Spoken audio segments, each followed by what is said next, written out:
How many vendors does it take to meet all your organization's food needs? Just one. EasyCater, the workplace food platform that lets teams order from a huge variety of restaurants, over 100,000 nationwide, all through a single vendor. In addition to all that variety, EasyCater also gives you full visibility of your organization's food spend with invoicing, centralized reporting, and seamless integration with expense management systems, all on one platform. EasyCater, your business tool for food. To learn more, visit easycater.com/podcast. In the heat of battle, your squad relies on you. Don't let them down. Unlock elite gaming tech at Lenovo.com. Dominate every match with next-level speed, seamless streaming, and performance that won't quit. And push your gameplay beyond limits with Intel Core Ultra processors. That's the power of Lenovo with Intel Inside. Maximize your edge by shopping at Lenovo.com during their back-to-school sale. That's Lenovo.com. Lenovo. You can get the news whenever you want it with Bloomberg News Now. I'm Amy Morris. And I'm Karen Moscow, here to tell you about our new on-demand news report delivered right to your podcast feed. Bloomberg News Now is a short 5-minute audio report on the day's top stories. Episodes are published throughout the day with the latest information and data to keep you informed. Yes, there are other products like this from a variety of news organizations, but they usually rerun their radio newscasts throughout the day. That's not what we do. We create customized episodes that can only be heard on Bloomberg News Now. And we don't wait an hour to publish breaking news. When news breaks, we'll have an episode up on your podcast feed within minutes, so you're always getting the latest stories and developments. Get the reporting and the context from Bloomberg's 3,000 journalists and analysts. We're all over the world. Listen to the latest from Bloomberg News Now on Apple, Spotify, or anywhere you listen. Bloomberg Audio Studios. Podcasts, radio, news. This is a breaking news update from Bloomberg. Instant reaction and analysis from our 3,000 journalists and analysts around the world. I'm Joe Mathieu, alongside Kriti Gupta in Washington, where we come to you with breaking news this evening. Conservative activist Charlie Kirk has been confirmed dead by the President of the United States. President Trump's posting, quote, "The great and even legendary Charlie Kirk is dead," unquote. Kirk was speaking at Utah Valley University when he was shot on stage. Prominent Republican Jason Chaffetz saying he only heard a single shot ring out, the shot that presumably struck and, according to the president, killed Kirk. Moments before the president confirmed his death, House Speaker Mike Johnson said this from Capitol Hill. This is detestable, what's happened. Political violence has become all too common in American society, and this is not who we are. It violates the core principles of our country, our Judeo-Christian heritage, our civil society, our American way of life, and it must stop. We need every political figure, we need everyone who has a platform to say this loudly and clearly. We can settle disagreements and disputes in a civil manner, and political violence must be called out, and it has to stop. This is a fast-moving story, and we have our reporters covering it with much more tonight. Bloomberg's Kate Sullivan joins us from the White House, and Bloomberg's Mike Shepard is with us here in our Washington bureau. Shep, let's start with you right now as someone who's covered politics for a long time around here, and the element of political violence that has crept back into our culture over the past couple of years, something hard to ignore. With regard to this young man, someone who started a movement as a teenager and helped to lift Donald Trump into the White House, what do we make of this latest turn? Well, this, as Joe, as you pointed out, really does point to this fear many have had about an increase in political violence. We've seen the rhetoric over the past decade or so really intensify and an edge creep into the conversation when it comes to, the core cultural and political and social and policy issues that surround daily life in the U.S. And we've seen flashes of this violence actually manifest itself. Of course, more than a year ago, then candidate Donald Trump himself was the target of 2 assassination attempts. The one, of course, in Butler, Pennsylvania, that was so high profile when he emerged to say, fight, fight, fight. But then more recently, in June of this year, we saw 2 Democratic lawmakers in Minnesota who were targeted in their homes at night by a gunman who was politically motivated, according to authorities there. So this is the kind of incident that stokes the concern that the the rhetoric and the intensified back and forth between the various and quite divided sides here in this country can spill over into violence. And that's something that we just heard the House Speaker address moments ago. Mike, I think I'm going to ask you the question that a lot of people around the country are asking, which is there a policy response, some policy fallout that we can expect off the back of this? Well, for the immediate moment, there will be calls for prayer for Charlie Kirk and for his family in the wake of this terrible incident, and calls from both sides really to step back from the brink of violence. But then the actual policy steps, that always gets more tricky. And sad to say, in many respects, it is to be expected that each side will fall back on the norm, with Democrats perhaps urging more control of firearms and access to firearms, and Republicans, pointing to questions about extremism on the left. And so when it comes to a policy prescription emerging from this, or from, for example, the incident in Minnesota just weeks ago, the school shooting at a Catholic school in Minnesota, it is more of the same that we're likely to hear on this. And really the whole issue, Kriti, is the question of political rhetoric and people now willing to take that next step and follow on their worst instincts and urges, as we've seen fomented and promoted on social media for several years now. Bloomberg's Mike Shepard, we thank you so much for bringing us up to speed. I want to go to Kate Sullivan, who's at the White House for us. Kate, just bring us up to speed on the reaction where you are. So we're seeing an outpouring of messages of prayer and condolences from across the White House and the broader Trump administration. The president called Charlie Kirk legendary. He said nobody understood or had the heart of the youth in the United States of America better than Charlie. Charlie Kirk was a fixture on the campaign trail. I saw him at countless events across many different battleground states when I was covering the Trump campaign last year. The president has credited him with really boosting his his turnout among young people and getting young people excited about his campaign. Charlie Kirk founded Turning Point USA, which specifically advocates for conservative politics on high school and college campuses. So we saw Charlie Kirk host many, many events across college campuses, particularly during the campaign season. Before news came out that he had actually died, J.D. Vance posted 3 different times on social media, posting a photo of himself and Kirk, saying Kirk would answer any question and talk to everyone. So you're seeing, the close ties that Kirk has with many people in the White House, many different Republican officials. We're all just reacting to this horrific news right now. Somewhat unusual to have this announcement come from the President of the United States himself. Kate, is the press office or communications office saying anything about the fact that the commander-in-chief told us this, as opposed to Kirk's family? No, and that's a great point and question. All we know is what Trump has posted, and we're seeing, after he posted, then J.D. Vance posted, and so a lot of people are, of course, taking cues from the president and reacting to this news that, as you're completely correct, that Trump broke on Truth Social himself.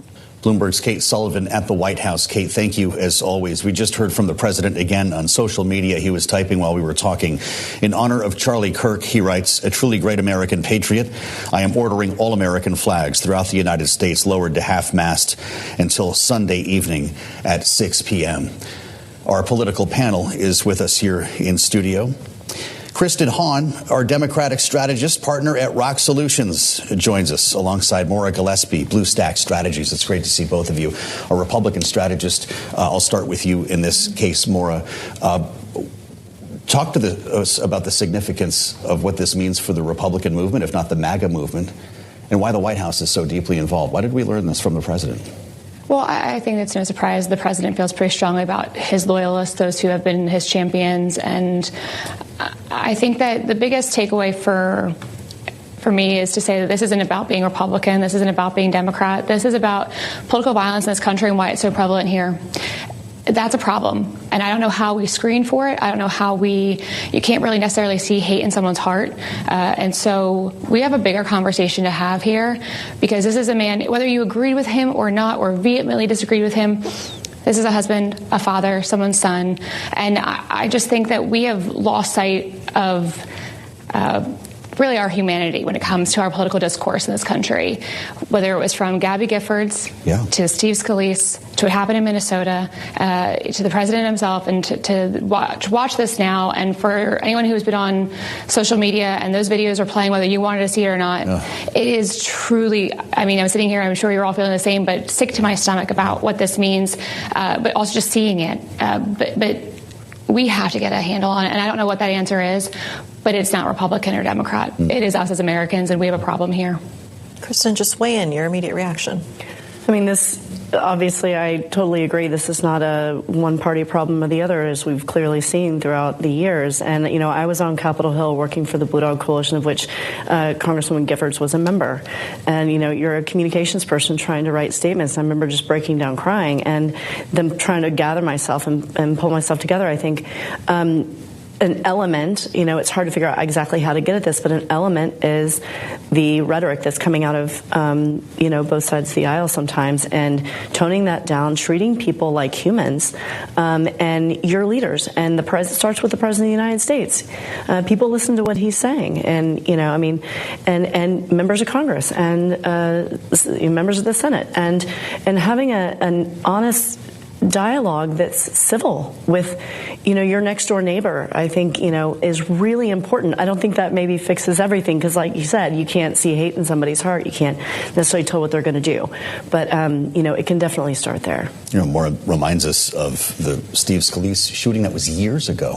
The Capitol Police shooting was, what, 1999? This has been a conversation in Washington for years, and whether we should provide more security for lawmakers who in many cases are dipping into allowances to find private security and protection for themselves. You worked for a former speaker in John Boehner. Maura, does that need to happen? You know, I think it's a conversation to be had about how much members make currently. You know, I know that that's not necessarily a popular conversation, but when you look at their salary, if they are, you know, in a situation where they need to get security, their salary is not really going to cover that, plus their housing here in D.C. So you think about that, that may be a conversation to have, some built-in funding for security needs. But I think with Kristen's point there about talking and how we use our words, referring to our political opponents as enemies, that's a problem, right? We can do better.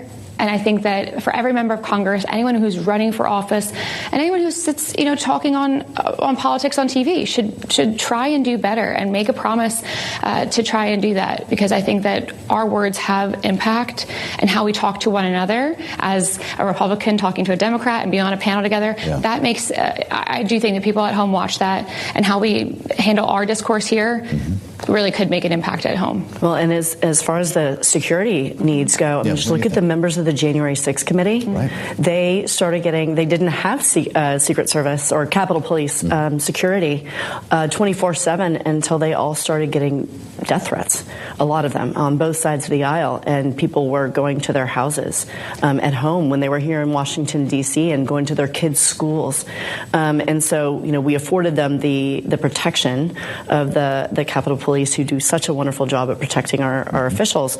But, you know, this is all members of Congress. I think, you know, the move to give them a little bit of money to, you know, out of their current allotment to provide some of that security for themselves and their family was probably a good thing. The result is, unfortunately, fewer people wanting to run for elected office when we're having conversations like these. Kristen, Hawn, and Maura Gillespie, I thank you so much for the immediate response now as we turn to Capitol Hill. Joining us now live from the Capitol, Republican Senator Mike Rounds of South Dakota, member of the Senate Armed Services Committee. Senator, it's good to have you here. It's not what we expected that we would be talking about this evening, but can you weigh in on this, your reaction to what took place, how we got here, and whether we need to have a serious conversation about Capitol Police security for lawmakers like yourself? Well, let me begin just by offering my condolences, my thoughts, my prayers to Charlie's family, to his spouse, and to their children. This is not something that any of us on either side of any political aisle want to see happen ever. And so this is simply very, very unfortunate, and we offer our thoughts and our prayers. And, you know, look, this is just a bad message from what we would hope otherwise would have been an opportunity for peaceful discussion on specific issues, talking about, you know, our differences in a very, very normal way, a way in which people can have a discussion, having differences, having differing points of view and still remaining as friends and as colleagues. And so to see Charlie Kirk in this particular method, this is just a terrible, terrible day for America. And once again, it is something that I think, with regard to what we do here in the capital of the United States and the way that we treat one another, is something that should be an example that you don't have to have violence in the middle of political discussions. Senator Rounds, do we need to hear from the president in a call for unity to end some of this political violence? Is that what we're waiting for?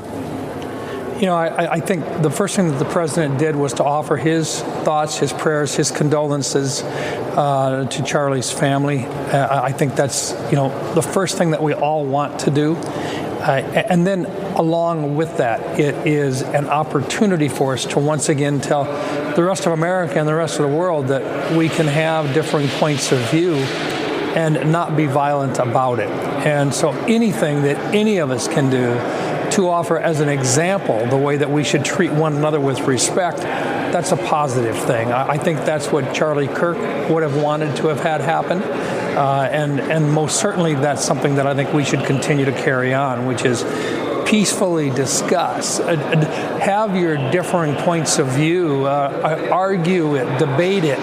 It's healthy for America, but our founding fathers wanted that to be done in such a fashion that we could still be one strong, unified nation, even if we have differing points of view. And there's nothing wrong with having differing points of view.